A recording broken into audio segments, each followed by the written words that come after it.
The theme of the 49th biannual workshop of the AERC plenary resonates well with the aspirations of the government of Kenya.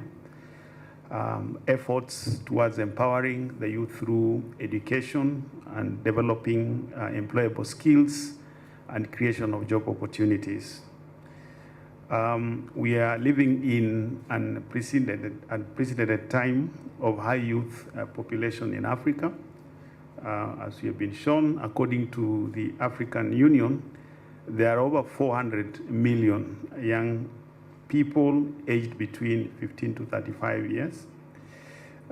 Kenya alone is projected to have a population of 63.9 million in the year 2030. Of this, 22.3 million, which is about 35%, will be youth aged 15 to 34 years.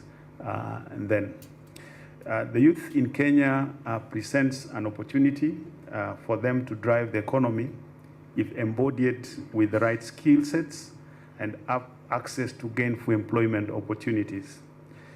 However, youth in Kenya and more so in Africa face a number of challenges in accessing employment, healthcare, and skills to match the job market requirements.